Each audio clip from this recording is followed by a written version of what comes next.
Welcome to Bradenton Means Business. I am Wade Hamilton at Connect Bradenton. With me today is Catherine Ferrer with Realize Bradenton. What is your specific job title? I love it. Community Engagement Coordinator. Yes, we are jealous. The best I could come up with was Macro Manager at Connect Bradenton, and we're getting ready to rebrand Undine because she has far outshone any admin or office manager role. So we're using your job title as a jumping off point. We've actually mentioned it in our conversations. So on this group, we talk with local businesses and organizations in the Bradenton area, just to kind of learn a little bit about who they are, what they do, and what the connection to the community is. You all probably know our connection at Connect Bradenton, the community of business professionals. We supply not just office space and shared space and reserve desks.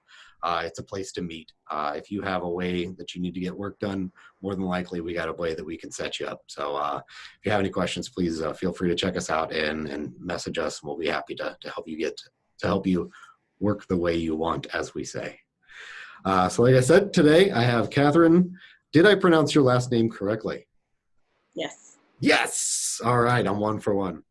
I realized I've never actually heard you say it, or maybe I wasn't just paying attention.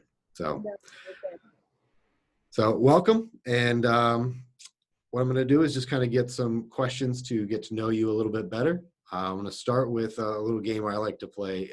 If someone was writing your trivia section on IMDb, what 3 quick facts would you say adequately describe who you are? I would say that Catherine came from a very small town that had 1 stoplight and moved to Florida to attend a college with no grades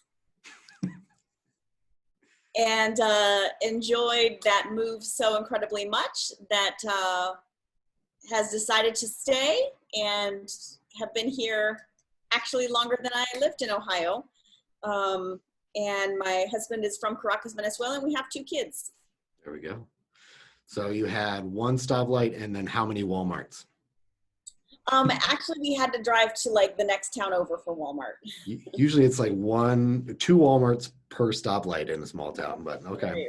I guess you guys threw off the ratio. Yeah. So another thing we like to do is we like to give you an opportunity just to give us like a 60-second elevator speech about what Realize Bradenton is and what you do for them. Sure, excellent. Well, Realize Bradenton brings people together, and we believe that downtown is everyone's neighborhood. There is something for everyone downtown, whether you're into, co-working spaces or walking your dog or vegan food or sailboats. There's just so much to do downtown. And so Realize Bradenton exists to create events, signage, help with the public art, just make downtown really shine for people and have them want to come downtown. So in that sense, although a lot of people know us as like the event people, oh yeah, they're just the ones that have the parties. And we do, we like to party. But there's a lot of strategy behind it. It's 1 part economic development, 2 parts community building, and lots of other things that ultimately help a city to be successful in a place where people want to live, work, play, visit, show off their friends, etc. And full disclosure, I have been contracted by Realize Bradenton in the past, and this is not a paid advertisement. So this is always a fun question to kind of jump off and really see how people view the organizations they work for. What do you think makes Realize Bradenton unique?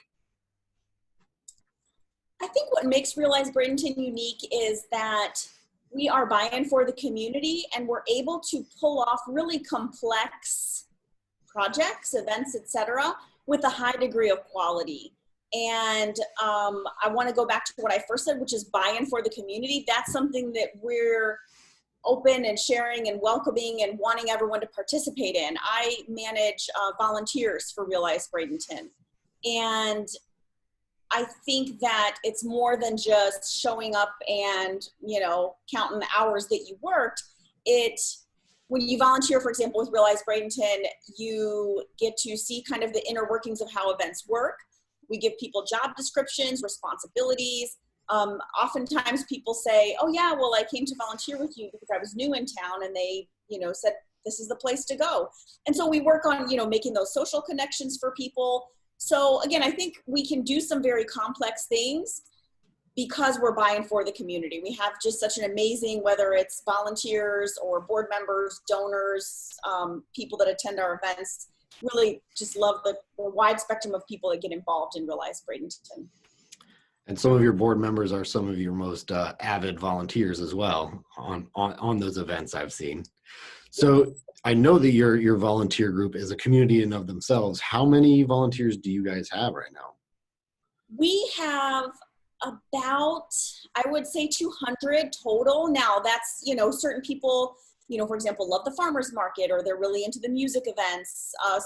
People cycle in and out of different things. But it's just been amazing, really amazing. I mean, over the course of the Blues Festival weekend alone, the Bradenton Blues Festival, I think we see about 150, and that includes community groups as well. So it's such a great effort to see, this all be kind of buying for people in Bradenton. Absolutely, absolutely. I have experienced it firsthand, and it's great to have. And like I experienced what Bradenton was like before Realize Bradenton. I did too. And they are a part of that difference. And you can see it in the way that things are, the organized growth within those, public art events, music, as well as, the work that you guys have done with Riverwalk and the expansion, which I'm sure you're going to get to that. So what do you want people to think when they hear about Realize Bradenton? The word that comes to mind for me is fun. Okay. And not fun, in a simple sense, but again, like, wow, that was really meaningful fun. Like that was a memory that I made with my family on the Riverwalk. Or, I went to the farmer's market and my kids saw this really wonderful street performer who, has toured the world doing circus arts and performing. And so it's this sort of spontaneous fun, social fun where you're seeing other people and, being healthy in the process. Again, people know us as sort of the party people, but there's more to it. We have the farmer's market and that's fun, but there's a lot of health components to that. We help the city with the existing Riverwalk, and we're now helping it with the expansion of Riverwalk. And those are really fun, amazing places in Bradenton. And I think there's more to it than that in terms of walking and health and social connections and seeing friends. So fun with a purpose. So it's like the duck on the pond where you see the fun on the surface, but not everything that goes on underneath. Yes. And all the work to make that happen, to make it safe, to the farmers market, to make it healthy, or even the group that you guys did to get SNAP benefits accepted at that. That was a huge thing, I know. And you and I discussed that just a couple of weeks ago. It's great to be able to say we have this option, but not to know how much went into getting that to be an option. So I've definitely peeled back the curtain a couple times on what you guys do, and I wholeheartedly appreciate it. So that's what you want people to think about when you hear about Realize Bradenton, the fun. So the other side of that coin is, how do you want people to feel when they go to a Realize Bradenton event or experience something that Realize Bradenton has made happen? That's an excellent question. And I think I would go back to probably something like the word belonging. And I came from a small town, which I've already said, and say what you will about small towns, but there can be a very positive sense of belonging, sort of that cheers, everybody knows your name, or that you're part of something bigger than yourself. And so I think, although we're a small city, we're actually kind of a small town in Bradenton. And in all the ways that can be a good thing, I want people, when they leave our events or when they think of what Realize Bradenton's doing, feeling like they're part of something bigger than themselves, and that they're building this community and they're part of positive momentum in their hometown, whether their hometown is seasonal or not. whether their hometown has been 5 generations or not, but that they're part of something bigger in that belonging sense. And, I have a couple of people that I've worked with here at Connect, as well as, at other just events and businesses that I've worked with. And one of the number one things you hear in one way or another, it's just the way they talk about the grass is greener where you water it. I know Carly Griffin has mentioned that a number of times when we're working with events downtown. And yeah, that's what you mean. If they have a sense of belonging, it's my town. I'm going to continue to work to build it, to make it safe, to make it fun, to make it a cool place to live, to make it, a place where I can go shopping, and just to have all those things. So we're not sending money out of the community. We're spending it in the community. So yes, the sense of belonging is huge. And I think you guys are doing a very good job of accomplishing that. So let's see, I had another one here. Oh, it's time for Let's Read a Review. I went on your Facebook page and pulled a review of Eleni Sokos.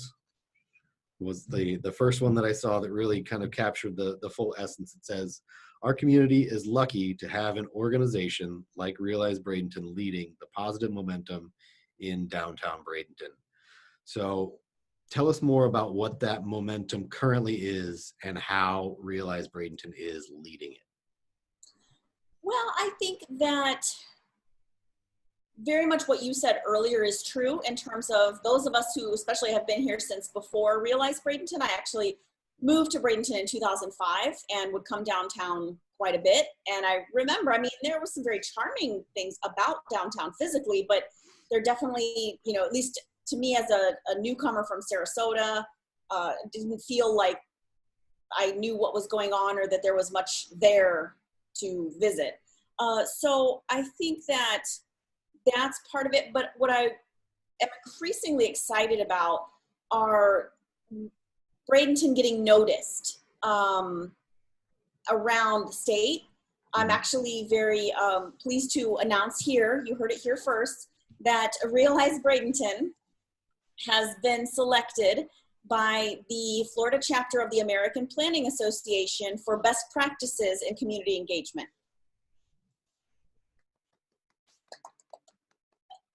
That's awesome. Congratulations. So, you can imagine, unlike people like me who love city planning and thinking about how cities grow and all that stuff, for a lot of people, city planning and land use and all these things kind of gloss people's eyes over. And when the city approached us about the expansion of Riverwalk, we were really excited to work with the city, with Kimley Horn and all kinds of community partners. And we had a grant from the Manatee Community Foundation's Night Donor Advised Fund to do exactly that, to get people involved in the planning process in a way that would be positive, that would be consensus building, and that would lead to that Parks Master Plan. And just like literally yesterday, Johnette called me after she got the letter that we were selected as a winner in that category of best practices. So we're thrilled for that. And so now I have to edit this very quickly and make sure we get the scoop and we get that out there, because if not, we're going to get scooped by somebody else there. And I believe my job title in planning, Undine Shorey, was a part of like a Parklet that you guys did during that process. Yes, yeah. At the heart of that process were a team of 4 people, all under the age of 40. In fact, I think most of them were under 35 at the time even. And each of them chose an area that they were interested in, and that the residents had said, we want to see these sorts of things in our park. We want to see things about history, local history. We want the arts, to really be reflected in our park. We want health and wellness options in the park. And then also just that really amazing access to natural spaces. So nature was the 4th area. And so each of these people, shout out to all of them, Caleb Hoopengarner, Abby Wannell, Jordan Ross, and Undine Shorey, created from resident ideas sort of a temporary version of what elements of the park might look like. And so they each had a little parklet area, and the residents Cool. came out to kind of enjoy it and give their feedback. And so it was really about putting young people in leadership roles, and helping them shape and interact with residents. So it was really fabulous. And I know the feedback process was not always 100% positive and fun, but it's necessary. And you guys, as much as, it could be, kind of a drag, at least like forward thinking, forward looking, you guys stayed positive about it. Yes. I'm sure, there were some times you're just like, okay, that one was a beating, but that's what public comment is. That's what you ask for people's opinions, you get them. Yeah. I'm going to go back to something that you mentioned. You said, groups like Undine and Caleb and Jordan, and I forgot the fourth person. I'm sorry. Thank you. You said the under 40s, and I do this one, which is a good transition to the other group that I know that you've hosted at Connect a couple of times and all over different places in the area. Tell us a little bit about, was it the group that you're kind of hosting, the under 40 group that I have just recently aged out of?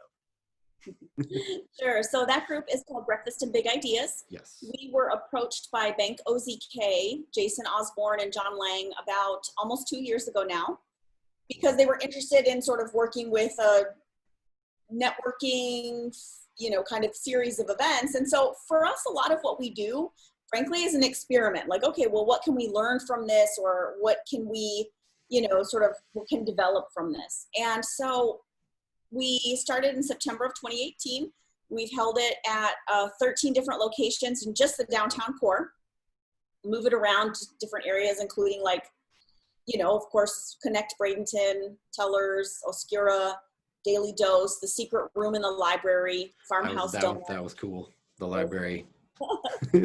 And the idea, I think, is very similar to what Trudy Moon, who was the president of the chamber, said once in a meeting, that the strength of our community is in how often we get together. And so we coordinate very much with MYP and, just have an additional way for young people to get together. And it's what I would say is really about relationship building more than transactional sort of networking in a traditional sense. And I don't say that to say anything negative about that any other forms of networking, but that's kind of the direction we've gone. And, we've been doing virtual sessions during the last few months, and hopefully things will go in a safer direction and we can celebrate 2 years by getting back together in person.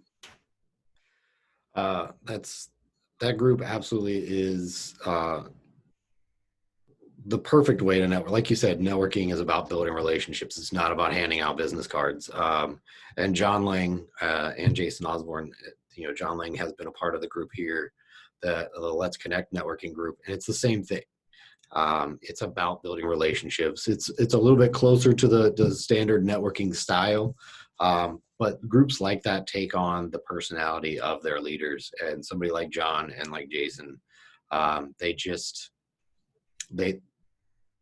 lead by that example. So I enjoyed my time being in that group. I absolutely think it's fulfilling its purpose and beyond. So I'm going to go back to just a quick personal question, because I like to hear, we like to talk about just professional experiences. So can you tell us about the worst manager or boss that you've ever worked for? And what was it about, not Johnette? Or just difficult? For this boss, I may have also been the worst employee. So let's just put that out there. When I was 14, actually, I started working at a golf course. Okay. And the managers there, I would say I'd single out that experience as not a good experience, because they didn't tell us how to do anything. They just told us what to do. Like, they didn't give us any guidance. And especially when a 13-year-old is supposed to park golf carts, I don't even want to think of how much damage we learned to drive, my friend and I, and how to park in really close proximity to other vehicles. But we did it probably at the expense of those paint jobs on all those golf carts. So I would just say that. I mean, I've been very fortunate. I have not had many negative experiences. with managers and bosses, but definitely, and that's why we do, like with our volunteers, we think of them in a way, almost as employees, and we take their role very seriously. We give them the tools they need, direction. We're there if, we need to ask questions or if they have concerns, whereas the golf course was like, sorry, kid, you're on your own. That balance of direction and support. Yes. So every industry also has their own buzzwords, the ones that you just cannot escape in any conference call that you have, or Zoom call now, or conference on site that we used to have. What is that one buzzword that's still like it's like an earwig? You can't stand hearing it anymore. Like, let's come up with a new one, or let's just retire this one. Yeah. Oh boy, that's a good question. I think one thing I hear, and I guess I'm thinking more along the nonprofit industry, just to be specific here, but maybe this is in other circles as well. And I think the buzzword that I get really tired of is when people talk about taking a deep dive. Okay. And I think that irritates me from the standpoint that, like,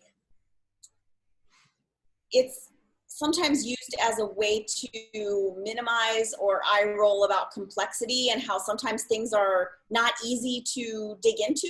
Okay. And so they're like, okay, well, let's take a deep dive into that. And it's like, just that minimization of like saying like, oh, well, now we have to talk about something in more detail, I guess. And I don't know, I personally am someone who is professionally comfortable with that sense of like, okay, things are complex, detailed. We may not have all the answers right now. And I think, so that's why that kind of gets on my nerves. I completely understand. Let's take a deep dive in that. Let's not just glance over and not do my job. I could name quite a few, and I'm sure Undine could name a handful that I use too much around here, but we'll get to that one on another interview. So this is another one that comes from my personal life and just discussions I've had with my wife. And so most people have like that power outfit. Like you're going to that interview, you're giving this presentation, even if I'm showing up on a Zoom call today and I want to exude that confidence, whether it's shoes, socks, suit, dress. What is that for you? What is the power outfit for Catherine? Well, definitely those of you who know me well and see me on a regular basis when I'm not working remotely and I'm in my office, you would know the multicolored stiletto heels that I just wear whenever I feel like it, or on a Tuesday, or to those special occasions. And they're probably, not going to fly in corporate America, but that's why I loved working for an arts-based nonprofit that's focused on placemaking. Because, we can be creative in multiple ways, and one of them is with our footwear choice. So yes, if you see me, check out, I call them my walkbradenton.com shoes, because that's what I use to walk downtown. And I get them repaired quite often at the city shoe shop, because the brick pavers that downtown has wears off the little nub on the stiletto. So, but yeah, I've had those now for 5 years and going strong. There we go. So I'm going to kind of leave this to you to just give us a little bit of wrap up on Realize Bradenton and you. What's new and what's next? Sure. So, I mean, so much is new for everybody in the past few months. We had to completely cancel all of our events in the spring, which was heartbreaking, because it's so gratifying after months of writing MOUs and logistic coordinating with musicians and volunteers to have to just call it all off. But of course,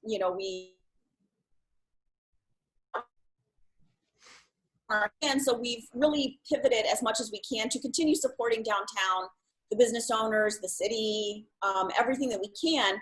So we published a website called Bring It Home Bradenton. And that shows you what places are open for takeout, what hours, what phone number. A lot of retailers as well are on there, because of course people had to pivot from having a shop to multi-channel retailing, buying and then picking up and so forth. So Bring It Home Bradenton is a great initiative. You can find it on our website. For about 6 or 7 weeks, we moved the farmers market to an online contactless pickup model.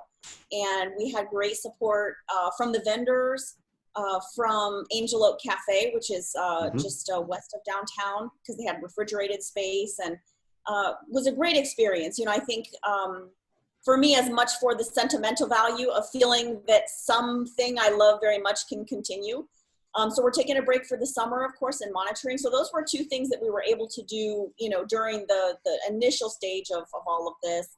And what we have also worked with the city on that we're really excited about is the city has purchased outdoor furniture to go along 13th Street West.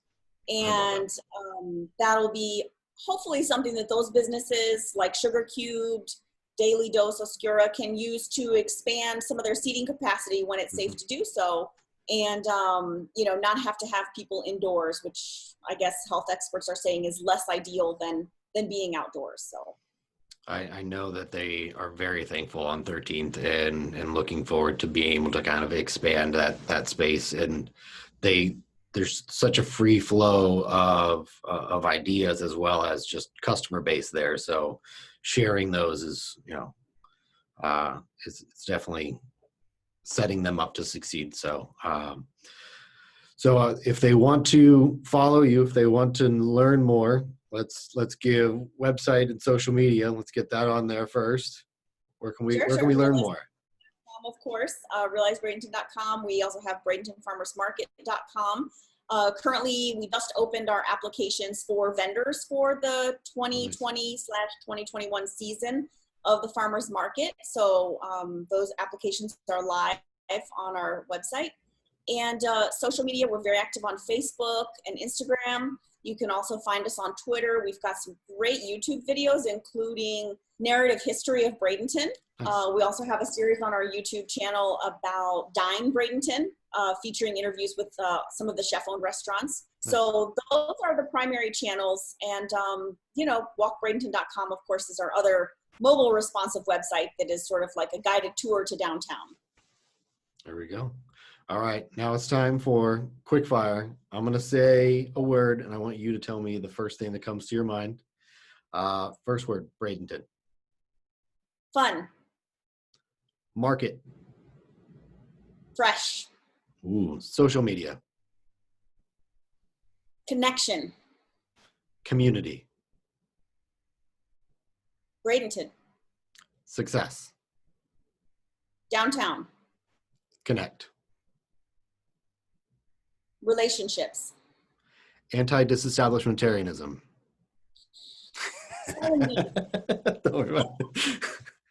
All right. So final word is yours. Is there anything else that you want to share? I mean, just a big thank you to Connect Bradenton for the role that you play downtown. Your name is so truly spot on for what you do and what our community benefits from every day. Of everything that you do. So we appreciate it, and we are all just moving onward together in this, and look forward to, you know, the future that downtown we could build together. Perfect. Thank you very much. Catherine Ferrer with Realize Bradenton. Title again, Community Engagement Coordinator. Woohoo! Got it. All right. Thank you, Catherine. I will talk to you again soon. And if you guys need to learn anything more about Connect Bradenton, obviously it's been on the screen the whole time, connectbradenton.com, on Facebook, Instagram, connect.bradenton, and we are starting to add more videos to our YouTube page as well. So thanks again, and I'll see you guys soon. Bye, Catherine. All right, thanks. Bye.